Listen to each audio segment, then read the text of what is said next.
You've probably seen things like this before, remnants of rail lines that no longer exist. Some have been gone longer than others, but traces of them remain all over the city. Let's explore.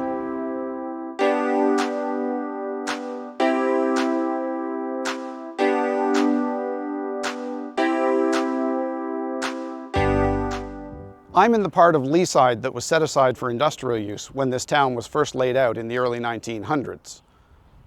Back then, they didn't have highways. Heck, they didn't even have a lot of paved roads. Rail was how you transported stuff, both the raw materials coming to the factories and the finished products coming out. And this area was well supplied with rail lines, all connecting back to a main line that still exists today, not far from where I'm standing. But times have changed for both manufacturing and railroading. As manufacturing moved out, a lot of industrial areas like this became at least somewhat derelict, and many of them have been repurposed. For instance, this area today includes a number of offices, warehouses, retail, and residential uses. Even for those factories that still use rail to transport goods or products, in most cases, there's no longer a siding coming up right beside the factory. The section between the factory and the nearest rail yard is handled by truck. Railroading has changed as well. The railroads aren't really interested in delivering 1 or 2 cars to this factory, 1 or 2 cars to that factory. That's inefficient. They'd much rather run big trains over long distances. I mentioned that in my video about the Orangeville-Brampton Railway. There's a magic link up here, and I'll put a link down in the description so you can find it when you finish watching this video. Also, the nature of freight railroading has changed. A lot of it now uses standard intermodal containers that come in a number of standard sizes and can easily be transported between ships, trains, and trucks. But even in places where the rails no longer exist, you can often see where they were by looking at the shapes of the buildings. For instance, can you see where the rail line used to be in this area just a little bit to the west of me? Here, let me help. You can see the same sort of thing in the shapes of a lot of buildings that predate the rails being ripped up in a lot of areas around the city. A little bit east of where I'm standing is another part of town that used to be a heavy industrial area with extensive railway connectivity. Part of Scarborough's Golden Mile neighborhood, during World War II, it was home to a large munitions factory complex called GECO, largely populated by women, as were many of the other factories during the time. Some of them are seen here, posing in this photo with Toronto-born movie star Mary Pickford. Of course, during the war, a lot of the working-age men were overseas fighting, so the factory jobs that would otherwise have been considered man's work were filled in many cases by women. If you're thinking of Ronnie the Bren Gun Girl, yeah, that was the same kind of thing there.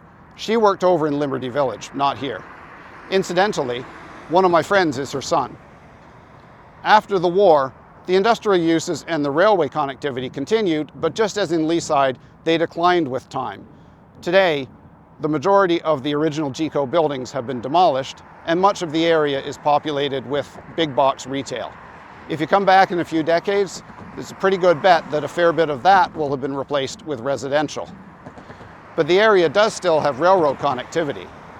This line connects to what is today the GO-Stouffville line, a former CN line.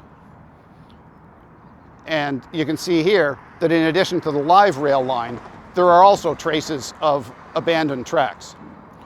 But this line used to have connectivity to another CN line that no longer exists. The path of the Bloor-Danforth Line 2 subway in the vicinity of Warden Station follows the right-of-way of a former CN rail line. This bridge here, immediately east of the subway bridges over St. Clair, is the bridge that the CN line used to take. On this map, I've indicated the subway line, the GO-Stouffville line, the rail line through this area, and approximately the path of the former connectivity of this area through that CN line that no longer exists.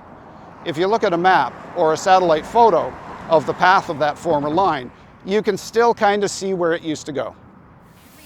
Here's a well-known Toronto landmark, Roy Thomson Hall.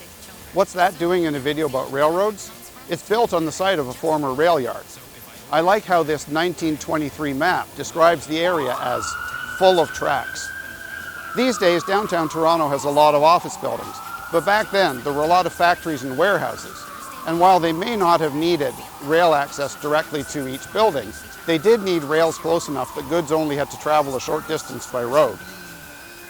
That building on the left side of this 1975 photo, across the street from a bunch of boxcars, that's the Royal Alex Theatre.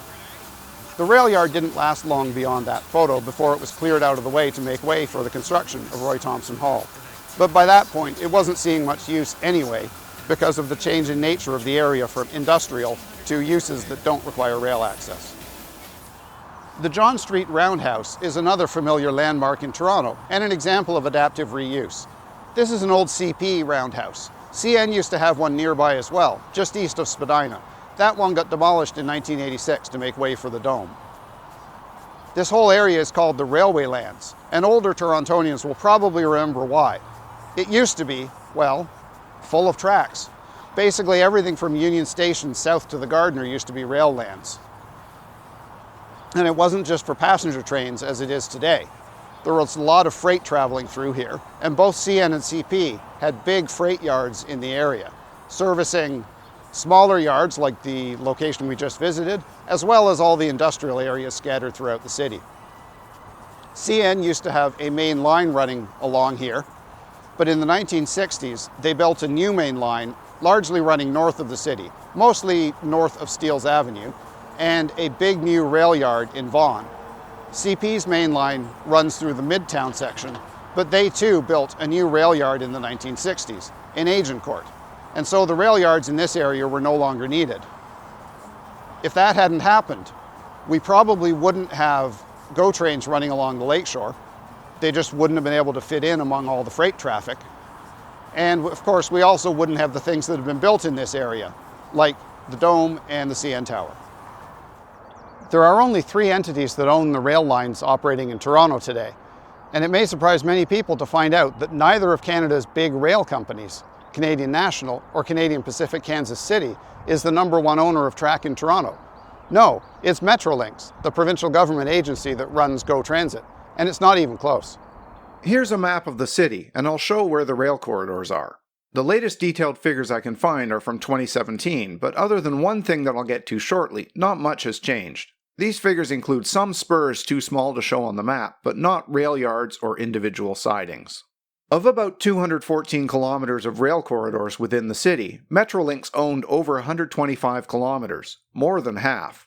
CPKC, or CP as it was at the time, was second at about 67 kilometers, with CN far behind at about 15 kilometers. That leaves a bit under 6 kilometers, which is that one change I mentioned. Yeah, hold your horses, I'll get to it. For the first couple of decades after GO train service began in 1967, it ran on rails owned by CN and CP. But since then, Metrolinx has been working on gaining ownership of more and more of the network, in some cases by building it themselves, but in most cases by buying unneeded lines from the main rail lines. Like this here, this section of the Richmond Hill line, which was formerly owned by CN. This works well for both parties. For GO, they get to be the main, or in many cases, the only user of the line, which avoids all the scheduling problems of trying to run scheduled passenger trains on a line that also serves freight. And for the mainline railways, it works out well. With the decline in freight traffic that I mentioned earlier, they didn't need a lot of these lines anymore. So selling them to Metrolinx takes what is an expensive asset to own and maintain and converts it into money. Metrolinx currently owns about 70% of the rails used by GO trains, and that's down from the about 80% that it was before they expanded service on the Lakeshore West line from Hamilton to Niagara Falls over tracks that they don't own. Now, back to that 6-kilometer stretch that I told you has changed since 2017. It's this, the Harbour lead line, owned by the Toronto Portlands Company, which is in turn owned by the city. This line served a number of industrial uses in the Portland, including the Ashbridges Bay sewage treatment plant, the docks themselves, and a number of factories.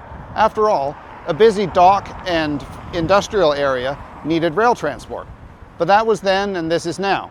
In addition to the general change I've talked about in the move away from rail and towards trucks, there's also a lot of redevelopment going on in the Portlands area, and that's changing the character of the area from being pretty much an industrial wasteland to having, in the future, a lot of residential and commercial uses. I talked about that in my video about the Portlands, links in the usual places. In the mid-1980s, this line used to carry over 1,000 cars of traffic a month, but by the late 1990s, that had dropped to around 200. And when this line went out of service in 2018, because its path was severed by this Canada Post building that was built over its old site, traffic was down to just one train a week of 3 cars of chemicals to the Ashbridges Bay plant. And of course, just like in many other places, a number of Toronto's old abandoned rail lines have been turned into rail trails, like this one, the Don Mills Trail. I've done videos about a few of them, including this one, so I made a playlist of those videos. You know where to find the links. Well, I hope you enjoyed this video. If you did, you know what to do. Please like and subscribe.